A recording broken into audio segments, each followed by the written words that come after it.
नमस्कार, घटना चक्र बुक वीडियो के इस शैक्षणिक मंच पर आपका स्वागत है। हमारा उद्देश्य है ज्ञान को सरल, स्पष्ट और सुलभ रूप में आप तक पहुंचाना।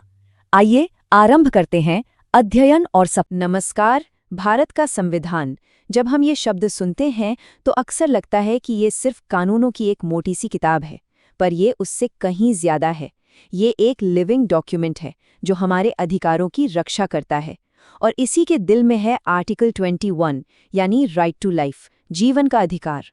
पर इसका असली मतलब क्या है? क्या सिर्फ सांस लेना? तो आज हम इसी सवाल की तह तक जाएंगे कि आखिर इस जीवन के अधिकार में क्या-क्या शामिल है, और यकीन मानिए इसका जवाब काफी हैरान करने वाला है। तो चलिए शुरू करते हैं। सबसे पहले हम समझेंगे कि आर्टिकल 21 है क्या। फिर बात करेंगे एक सम्मानजनक जिंदगी जीने के अधिकार की।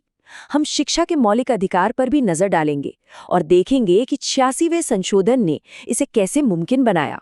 और आखिर में हम अधिकारों के लगातार बढ़ते दायरे को समझेंगे। तो सबसे पहले बात करते हैं आर्टिकल 21 की। इसे हमारी व्यक्तिगत आज़ादी की नींव भी कहा जा सकता है। ये अनुच्छेद कहता है कि किसी भी व्यक्ति को कानून द्वारा स्थापित प्रक्रिया के बिना उसकी जिंदगी या व्यक्तिगत आज़ादी से वंचित नहीं किया जाएगा।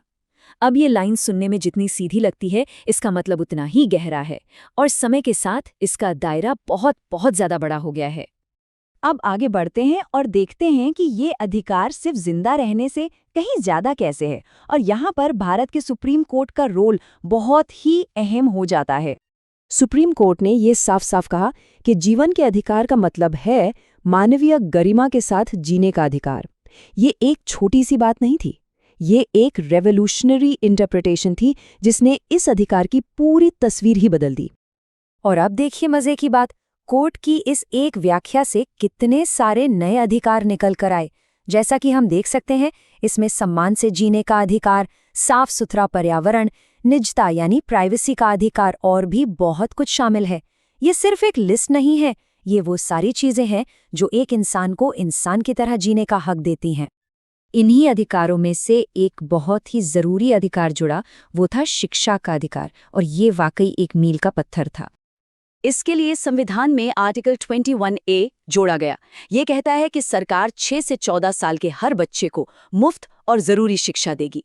मतलब अब ये सिर्फ एक सरकारी नीति नहीं, बल्कि हर बच्चे का एक मौलिक अधिकार बन गया। तो यहाँ पर ये उम्र का दायरा याद रखना जरूरी है, 6 से 14 साल। ये वो उम्र है जो किसी भी बच्चे के भविष्य की नींव रखती है, और ये अधिकार उसी नींव को मजबूत करता है। लेकिन सवाल ये है कि शिक्षा का अधिकार एक फंडामेंटल राइट बना कैसे? इसका जवाब हमें मिलता है 86वें संविधान संशोधन में। साल 2002 में 86th कॉन्स्टिट्यूशनल अमेंडमेंट एक्ट पास हुआ।